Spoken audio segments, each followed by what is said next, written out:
नमस्कार. प्रमोद. 18 मे 2025ला एक बातमी माझ्या वाचण्यात आली. दैनिक लोकाशा बीडमधून हा पेपर प्रकाशित होतो. त्याच्यामध्ये बातमीचा आशय असा आहे, आष्टी तालुक्यातील तालुका बाल संरक्षण समितीची 1 वर्ष झालं मीटिंग नाही. हे पेपरला बातमी आली. त्या पत्रकाराने प्रतिनिधीने भेट घेतली बाल संरक्षण अधिकाऱ्याची. त्यांना विचारलं आणि ही माहिती बाहेर आली. ही बातमी प्रसिद्ध झाल्याबरोबर बीडचे तहसीलदार साहेब मॅडम पाटील मॅडम त्यांनी ताबडतोब लगेच तालुका बाल संरक्षण समितीची बैठक लावलेली आहे.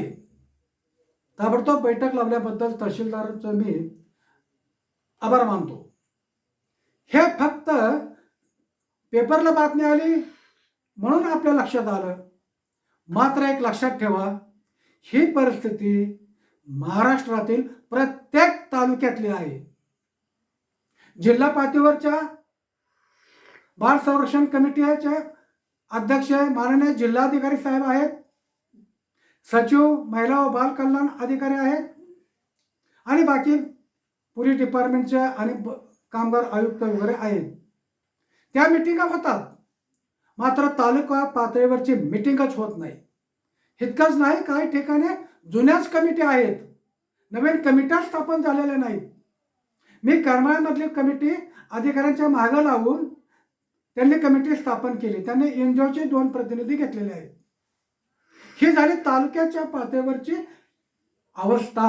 मग गाव पातळीवरचे काय असेल, तर मी महाराष्ट्रातील सर्व माननीय जिल्हाधिकारी साहेबांना विनंती करतो की आपण स्वतः वैयक्तिक लक्ष घाला आणि आपल्या जिल्ह्यातील सर्व तालुक्यातील माननीय तहसीलदार साहेब आणि सचिव एकात्मिक बाल विकास अधिकारी यांना योग्य त्या लेखी सूचना द्या आणि प्रत्येक तालुक्यामधले ताबडतोब तालुका बाल संरक्षण कमिट्या स्थापन करण्यासाठी आपण लक्ष द्या.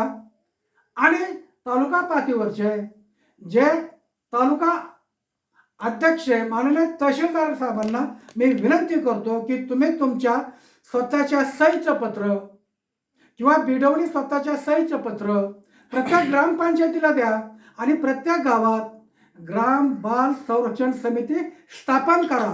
जशी कागदपत्रे स्थापन करू नका, तर त्यांचे ट्रेनिंग घ्या, त्यांची क्षमता वाढवा आणि प्रत्येक गावामध्ये बालकावर होणारे अत्याचार, अन्याय म्हणजे काय, बाल विवाह मुक्त गाव, बाल कामगार मुक्त गाव, बाल लैंगिक मुक्त गाव, बाल शाळा बाह्य मूल नसलं पाहिजे, त्याला हानमार झाली नसली पाहिजे, आनंदी वातावरण असलं पाहिजे. ह्या सर्व गोष्टीसाठी आपण त्यांची क्षमता बांधण्यासाठी कार्यक्रम आयोजित करा आणि प्रत्येक मूल सुरक्षित ठेवा. प्रत्येक मूल शाळेत गेलं पाहिजे आणि प्रत्येक मुलांचं आपलं बाल विवाह, बाल कामगार, बाल लैंगिक पासून सर्वांनी ह्यांचं सुरक्षितपणा ठेवणं ही नागरिकाची जबाबदारी आहे. मध्यंतरी बातमी वाचली, फार वाईट वाटलं. दिल्लीकडची बातमी, वडिलांनीच एका मुलीवर अत्याचार केला 12 वर्षाच्या. अरे काय आहे, त्या वडिलाला फाशी द्या, गोळ्या घाला, माधर चोतला. काही नातं कळलं नाही माधर चोत. तर मी मुद्दाम रागात बोलतो की प्रत्येक ठिकाणी मागं पुढं थोड्याफार प्रमाणामध्ये शिक्षक लोक आपल्या शाळेतल्या मुलीवर वाईट नजर ठेवतात. अरे काय लावला धंदा.